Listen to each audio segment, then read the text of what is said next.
ನಮಸ್ಕಾರ ಸ್ನೇಹಿತರೆ, welcome to my YouTube channel Jwalamukhi. ಸುಸ್ವಾಗತ. ಎಲ್ಲ ಸೌಜನ್ಯ ಹೋರಾಟಗಾರರಿಗೂ, ಸತ್ಯದ ಪರ ಇರತಕ್ಕಂಥ ಎಲ್ಲ ಹೋರಾಟಗಾರರಿಗೂ ಆರ್ಥಿಕವಾದ ಸ್ವಾಗತ. ನೋಡಿ ಸ್ನೇಹಿತರೆ, ಕೊಂದವರು ಯಾರು ಎಂಬ ಮಹಿಳೆ ಟೀಮು ಬಂದು ಬೆಳ್ತಂಗಡಿಯಲ್ಲಿ ಹೋರಾಟ ಮಾಡಿ ಹೋಗಿರ್ತಕ್ಕಂಥ ಟೀಮು ಮತ್ತು ಈಗ ಸೌಜನ್ಯ ಕೇಸು ಮುನ್ನೆಲೆಗೆ ಬಂದಿದೆಯಲ್ವಾ, ಸುಪ್ರೀಂ ಕೋರ್ಟಲ್ಲಿ ತಕ್ಕಂಥ ವಿಡಿಯೋ ಒಂದು ಹಾಕ್ತೀನಿ ಅಂತ ದಯವಿಟ್ಟು ಕೇಳಿಸ್ಕೊಳ್ಳಿ. ಅವರು ಯಾವತ್ತಿಗೂ ಸೌಜನ್ಯ ಪರ ನಿಂತ್ಕೊಂಡಿದ್ದಾರೆ. ಅವಳಿಗೆ ನ್ಯಾಯ ಕೊಡಿಸದೆ ಹೋರಾಟವನ್ನು ನಿಲ್ಲಿಸುವುದಿಲ್ಲ ಎಂದೇಳಿ ನಾರಿಮಣಿಯರು ಗಟ್ಟಿಯಾಗಿ ನಿಂತುಕೊಂಡಿದ್ದಾರೆ. ಪ್ರತಿಯೊಬ್ಬರು ನಿಂತ್ಕೊಳ್ಳೇಬೇಕು. ಹಾಗಾಗಿ ಹೇಳ್ತಕ್ಕಂಥದ್ದು, ಎಲ್ಲ ಸೌಜನ್ಯ ಹೋರಾಟಗಾರರು ದಯವಿಟ್ಟು ಸೌಜನ್ಯ ಹೋರಾಟಗಾರರು ಯಾವುದಕ್ಕೂ ತಲೆಗೆಡಿಸ್ಕೊಳ್ಳದೆ, ಯಾರು ಏನೇ ಮಾಡಲಿ ಏನೇ ಬಿಡಲಿ, ನ್ಯಾಯ ಸಿಗುವವರೆಗೂ ಎಲ್ಲರೂ ಒಗ್ಗಟ್ಟಾಗಿ ಹೋರಾಟ ಮಾಡೋಣ. ನಮಸ್ಕಾರ. ಈಗ ವಿಡಿಯೋವನ್ನು ಕೇಳಿಸ್ಕೊಳ್ಳಿ, ನಿಮಗೆಲ್ಲ ಅರ್ಥ ಆಗುತ್ತೆ. ಯಾರು ಅಭಿಯಾನದ ಕಡೆಯಿಂದ ಮತ್ತೊಮ್ಮೆ ನಾವೆಲ್ಲ ಸೇರಿದ್ದೇವೆ. ಕಾರಣ ಇಷ್ಟೇ, ಧರ್ಮಸ್ಥಳದಲ್ಲಿ ನಡೆದಂತ ಸೌಜನ್ಯ ಪ್ರಕರಣಕ್ಕೆ ಅವರ ತಾಯಿ ಕುಸುಮಾವತಿಯವರು ನ್ಯಾಯಾಂಗದ ಮೊರೆ ಹೋಗಿದ್ರು. ಹೈಕೋರ್ಟ್ ಅಲ್ಲಿ ಒಂದು ಆದೇಶ ಬಂದಿತ್ತು. ಹಾಗೆ ಸುಪ್ರೀಂ ಕೋರ್ಟ್ ಅಲ್ಲಿ ಈಗ ಬಹಳ ಮುಖ್ಯವಾಗಿ ರಾಜ್ಯ ಸರ್ಕಾರಕ್ಕೆ ಹಾಗೂ ಸಿಬಿಐಗೆ ಒಂದು ಮಾರ್ಗಸೂಚಿ ಕೊಟ್ಟಿದೆ.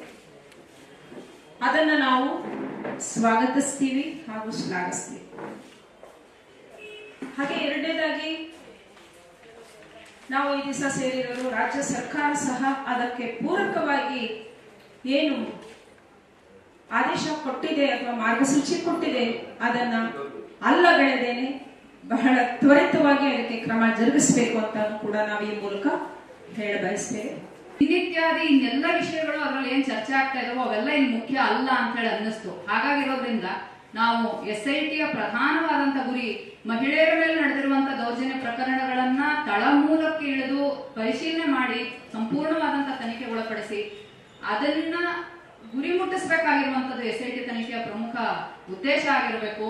ಅಲ್ಲಿ ಇನ್ಯಾವುದೂ ಕೂಡ ಮಧ್ಯಪ್ರವೇಶ ಮಾಡಬಾರದು, ಧರ್ಮ ಅಥವಾ ರಾಜಕೀಯ ಯಾವುದೂ ಅದರಲ್ಲಿ ಮಧ್ಯ ಬರಬಾರದು ಅನ್ನುವಂತ ಆಗ್ರಹವನ್ನು ಇಟ್ಕೊಂಡು ನಾವು ನಿರಂತರವಾಗಿ ಆಗಸ್ಟ್ ಇಂದ ಈಗಿನ ತನಕ ನಾವು ಕೆಲಸ ಮಾಡ್ತಾ ಬಂದಿದ್ದೀವಿ. ಇದರಲ್ಲಿ ಬಹಳ ಮುಖ್ಯವಾದಂತ ಅನೇಕ ಚಟುವಟಿಕೆಗಳನ್ನ ನಡೆಸಿದೀವಿ. ಬೆಂಗಳೂರಿನಲ್ಲಿ, ಕರ್ನಾಟಕದ ಬೇರೆ ಬೇರೆ ಭಾಗಗಳಲ್ಲಿ ಜನರ ಜೊತೆಲಿ ಸಂವಾದಗಳನ್ನ ನಡೆಸುವಂತದ್ದು, ಇಲ್ಲಿ ಅದಕ್ಕೆ ಸಂಬಂಧಪಟ್ಟ ವರದಿಗಳನ್ನ ಬಿಡುಗಡೆ ಮಾಡಿರುವಂತದ್ದು, ಸರ್ಕಾರದ ಹಂತದಲ್ಲಿ ಅನೇಕ ಮಂದಿಯನ್ನು ಭೇಟಿಯಾಗಿ ಅವರಿಗೆ ವಿಚಾರಗಳನ್ನ ಮನವರಿಕೆ ಮಾಡುವಂತ ಪ್ರಯತ್ನ ಮಾಡಿದ್ದಲ್ಲದೇನೆ ಕಳೆದ ಡಿಸೆಂಬರ್ 16ನೇ ತಾರೀಕು ಬೆಳ್ತಂಗಡಿಯಲ್ಲಿ ಮಹಿಳಾ ನ್ಯಾಯ ಸಮಾವೇಶವನ್ನ ಆಯೋಜನೆ ಮಾಡೋದ್ರ ಮೂಲಕ ನಾವು ಈ ಎಲ್ಲ ವಿಷಯಗಳನ್ನು ಕೂಡ ಆಗ್ರಹ ಮಾಡಿದ್ವಿ. ಅದರ ನಂತರದಲ್ಲೂ ನಿರಂತರವಾಗಿ ವಿಚಾರವನ್ನು ಇಟ್ಕೊಂಡು ಎಲ್ಲಾ ಅಧಿಕಾರಿಗಳ ಮಟ್ಟದಲ್ಲಿ, ಇಲ್ಲಿ SIT ರಚನೆ ಆದಾಗ ಅದರ ಆದೇಶದಲ್ಲೇ ಮೂಲ ಪ್ರತಿಯಲ್ಲಿ ಹೇಳುತ್ತೆ, SIT ಕಳೆದ 20 ವರ್ಷದಲ್ಲಿ ನಡೆದಿರುವಂತ ಎಲ್ಲ ಪ್ರಕರಣಗಳನ್ನ ಈ ತನಿಖೆ ವ್ಯಾಪ್ತಿಗೆ ತಗೊಳ್ಬಹುದು ಮತ್ತು ಇದನ್ನ ಸಮಗ್ರವಾಗಿ ತನಿಖೆ ಮಾಡಬೇಕು ಅಂತ ಹೇಳಿ ಆದೇಶದ ಮೂಲ ಪ್ರತಿಯಲ್ಲಿ ಹೇಳೋದ್ರಿಂದ ಅದಕ್ಕೆ ತಕ್ಕನಾದಂತ ರೀತಿಯಲ್ಲಿ ಈ ತನಿಖೆ ನಡೀಬೇಕು ಅನ್ನುವಂಥದ್ದನ್ನ ಇಟ್ಕೊಂಡು ಈ ವರ್ಷದಲ್ಲೂ ಕೂಡ, ಈ ಜನವರಿಯಿಂದ ಮುಂದಿನ ದಿನಗಳಲ್ಲೂ ಕೂಡ ನಾವು ಮುಖ್ಯ ಕಾರ್ಯದರ್ಶಿಗಳನ್ನ ಭೇಟಿಯಾಗೋದ್ರಿಂದ ಹೇಳ್ಕೊಂಡು, SIT ಮುಖ್ಯಸ್ಥರನ್ನ ಭೇಟಿಯಾಗೋದ್ರಿಂದ ಹೇಳ್ಕೊಂಡು, DIG ಅವ್ರನ್ನ ಭೇಟಿಯಾಗಿರೋದ್ರಿಂದ ಹೇಳ್ಕೊಂಡು ಈ ತರದ ಎಲ್ಲ ಬಗೆಯ ಪ್ರಯತ್ನಗಳನ್ನ ನಾವು ನಿರಂತರವಾಗಿ ನಡೆಸ್ತಾ ಬಂದಿದ್ದೀವಿ. ತಾರೀಕು ಹೈಕೋರ್ಟ್ ಒಂದು ತೀರ್ಪನ್ನು ಕೊಟ್ಟಿದೆ. ಅದರಲ್ಲಿ PIL ಏನು ದಾಖಲಾಗಿತ್ತು, ಕುಸುಮಾವತಿ ಅವರು ದಾಖಲು ಮಾಡಿದಂತ PIL ನಲ್ಲಿ 74 ಪ್ರಕರಣಗಳಿಗೆ ಸಂಬಂಧಪಟ್ಟಂತ ವಿಚಾರವನ್ನು ಹೈಕೋರ್ಟ್ ಹೇಳಿದೆ. ಸುಪ್ರೀಂ ಕೋರ್ಟ್ ನಲ್ಲಿ ಸೌಜನ್ಯ ತಾಯಿ ಕುಸುಮಾವತಿ ದಾಖಲಿಸಿದಂತ ಪ್ರಕರಣದಲ್ಲಿ ಮರು ತನಿಖೆ ಮಾಡೋದ್ರ ಬಗ್ಗೆ ಸರ್ಕಾರ ಮತ್ತು CBI ಅಭಿಪ್ರಾಯ ಏನು ಅಂತ ಕೇಳಿದೆ. ಇದು ಒಂದು ಹೋರಾಟಕ್ಕೆ ಒಂದು ಬಹಳ ಮುಖ್ಯವಾದಂತ ತಿರುವು, ಒಂದು ಮುಖ್ಯವಾದಂತ ಮೈಲಿಗಲ್ಲು ಅಂತ ಹೇಳಿ ನಾವು ಭಾವಿಸಿರೋದ್ರಿಂದ ಇವತ್ತಿನ ಪತ್ರಿಕಾಗೋಷ್ಠಿಯಲ್ಲಿ ಇಟ್ಕೊಂಡಿದೀವಿ. ಈ ಎರಡೂ ವಿಚಾರಗಳಿಗೆ ಸಂಬಂಧಪಟ್ಟಂತೆ ಕೋರ್ಟ್ ಆದೇಶದಲ್ಲಿ ಏನಿದೆ ಮತ್ತೆ ಅದನ್ನ ನಾವ್ಯಾವ ರೀತಿಯಲ್ಲಿ ಸ್ವೀಕರಿಸ್ತಾ ಇದೀವಿ ಅನ್ನೋದಕ್ಕೆ ಸಂಬಂಧಪಟ್ಟು ಹೆಚ್ಚಿನ ವಿವರಗಳನ್ನ ಹಂಚ್ಕೊಳ್ಳೋದಕ್ಕೆ ನಮ್ಮ ಜೊತೆಲಿ ಕೊಂದವರು ಯಾರು ಆಂದೋಲನದ ಜ್ಯೋತಿ ಅವರು ಮತ್ತೆ ವಕೀಲರಾದಂತ ಪೂರ್ಣ ಅವರಿದ್ದಾರೆ, ಗೌರಮ್ಮ ಅವರಿದ್ದಾರೆ. ಅವರು ಈ ಚರ್ಚೆನ ಮುಂದುವರೆಸ್ತಾರೆ. ಕೊಲೆ ಪ್ರಕರಣಗಳಿರ್ಬೋದು ಅಥವಾ ನಾಪತ್ತೆ ಪ್ರಕರಣಗಳಿರ್ಬೋದು, ಇವೆಲ್ಲದಕ್ಕೂ ಸಂಬಂಧಪಟ್ಟಿರೋ ಹಾಗೆ ಏನೇನು ಪ್ರಕರಣಗಳು ನಡೆದಿದೆ ಅದಕ್ಕೆ ಸಂಬಂಧಪಟ್ಟಿರೋ ಹಾಗೆ ಬಹಳ ಮುಖ್ಯವಾದ ಒಂದು ಬೆಳವಣಿಗೆಗಳು ನಡೆದಿವೆ. ಅದೇನಂದ್ರೆ, ಒಂದು ಮಾರ್ಚ್ 23ನೇ ತಾರೀಕು ಒಂದು ಇದು ಹೈಕೋರ್ಟ್ನಲ್ಲಿ ಸುಪ್ರೀಂ ಕೋರ್ಟ್ನಲ್ಲಿ ಒಂದು ನಿರ್ದೇಶನ ಬಂದಿದೆ. ಏನಂತಂದ್ರೆ, ಸೌಜನ್ಯ ಅವರ ತಾಯಿ ಕುಸುಮಾವತಿ ಅವರು ಮರು ತನಿಖೆ ಆಗಬೇಕು ಸೌಜನ್ಯ ಪ್ರಕರಣದ್ದು ಅಂತ ಹೇಳಿ ಒಂದು SIT ಹೋಗಿದ್ರು. ಅಂದ್ರೆ ಸ್ಪೆಷಲ್ 2017ರಲ್ಲೇನೆ ಸೌಜನ್ಯ ಅವರ ತಂದೆ ಹೈಕೋರ್ಟ್ಗೆ ಒಂದು ಮರುತನಿಖೆ ಮಾಡಿ ಅಂತ ಹೇಳಿ ಹೋಗಿದ್ರು. ಆದ್ರೆ ಅವತ್ತು ಹೈಕೋರ್ಟ್ ಏನ್ ಹೇಳಿತ್ತು, ಇಲ್ಲ ಈಗ ಮರುತನಿಖೆ ಬೇಡ, ಯಾಕೆಂದ್ರೆ ಇವಾಗಲೇ ವಿಚಾರಣೆ ನಡೀತಿದೆ, ಆ ವಿಚಾರಣೆ ಇನ್ನೂ ಮುಗ್ದಿಲ್ಲ, CBI ವಿಶೇಷ ನ್ಯಾಯಾಲಯ ವಿಚಾರಣೆ ಮಾಡ್ತಿರೋದ್ರಿಂದ ಈಗ ಮರುತನಿಖೆ ಬೇಡ ಅಂತ ಹೇಳಿ ಹೇಳಿತ್ತು.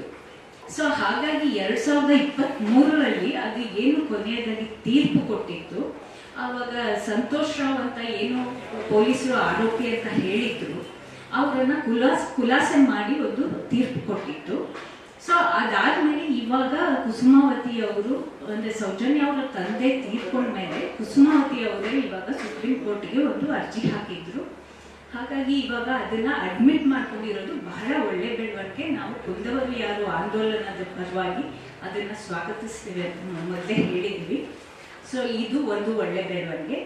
ಇನ್ನೊಂದು ಬೆಳವಣಿಗೆ ಏನಂತಂದ್ರೆ, ಈ ಧರ್ಮಸ್ಥಳದಲ್ಲಿ ಏನು 72 ಅಸಹಜ ಸಾವುಗಳು ನಾನು ದಾಖಲೆ ಮಾಡಿದೆ ಅಂದ್ರೆ ಪೊಲೀಸ್ ವರದಿಗೂ ಅಲ್ಲಿ ಪಂಚಾಯಿತಿನಲ್ಲಿ ದಾಖಲಾಗಿರುವಂತ ಏನು ದಾಖಲಾತಿಗಳಿಗೂ ಒಂದಕ್ಕೊಂದು ತಾಳೆ ಆಗ್ತಾ ಇಲ್ಲ ಅಂತ ಒಂದು 72 ಕೇಸ್ಗಳನ್ನ PIL ಹಾಕಿದ್ರು ಕುಸುಮಾವತಿ ಅವರು ರಾಜ್ಯ ಹೈಕೋರ್ಟ್ ನಲ್ಲಿ.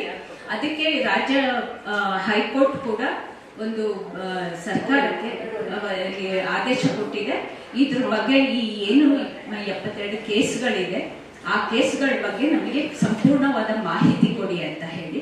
ಇದು ಕೂಡ ಬಹಳ ಒಳ್ಳೆ ಬೆಳವಣಿಗೆ.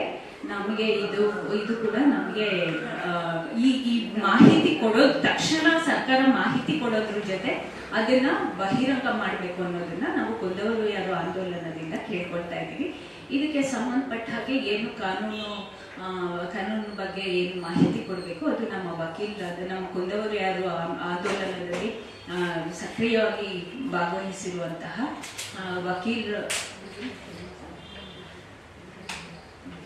ಅದರ ಬಗ್ಗೆ ವಕೀಲರಾದಂತಹ ಪೂರ್ಣ ರವಿಶಂಕರ್ ಅವರು ಮುಂದೆ ಮಾತಾಡ್ತಾರೆ. ಬಂದವರು ಎಲ್ರಿಗೂ ಜ್ಯೋತಿ ಅವರು ಹೇಳಿದ ಹಾಗೆ ಈ ಒಂದು ಬೆಳವಣಿಗೆ ತುಂಬಾನೇ ಮುಖ್ಯವಾದಂತಹ ಒಂದು ಬೆಳವಣಿಗೆ. ಯಾಕೆಂದ್ರೆ ಈವರೆಗೂ ನಾವು ರಾಜ್ಯ ಸರ್ಕಾರವನ್ನ ಕೂಡ 2023ರಲ್ಲಿ ಈ ರೀತಿ ಮಹಿಳಾ ಚಳುವಳಿನಲ್ಲಿ ಭಾಗಿಯಾಗಿರುವಂತಹ ಸಂಘಟನೆಗಳಾಗ್ಲಿ ಮತ್ತೆ ಸೌಜನ್ಯ ಅವರ ಫ್ಯಾಮಿಲಿ ಆಗ್ಲಿ ರೀಇನ್ವೆಸ್ಟಿಗೇಷನ್ಗೆ ಕೇಳಿದಾಗ ಆಗೋದಿಲ್ಲ ಅಂತ ಸರ್ಕಾರ ಆಕ್ಚುಲಿ ನಿರಾಕರಣೆ ಮಾಡಿತ್ತು. ಮತ್ತೆ ಕೋರ್ಟ್ ಇಂದ ನಮ್ಗೆ ಯಾವುದೇ ರೀತಿ ಆದೇಶ ಇಲ್ಲ, ನಾವು ಇದನ್ನ ಮಾಡ್ಲಿಕ್ಕೆ ಸಾಧ್ಯ ಇಲ್ಲ ಅಂತ ಕೂಡ ಅವರು ಹೇಳ್ತಾನೆ ಬಂದಿದ್ರು. ಈಗ ಸುಪ್ರೀಂ ಕೋರ್ಟ್ ಇಂದಾನೆ ರಾಜ್ಯ ಸರ್ಕಾರಕ್ಕೆ CBIಗೆ ಒಂದು ಆದೇಶ ಕೊಟ್ಟಿದ್ದಾರೆ ರೀಇನ್ವೆಸ್ಟಿಗೇಷನ್ ಮಾಡಬೇಕು ಅಂತ. ಅದನ್ನ ಅವರು ಖಂಡಿತವಾಗ್ಲೂ ತಗೋಬೇಕು.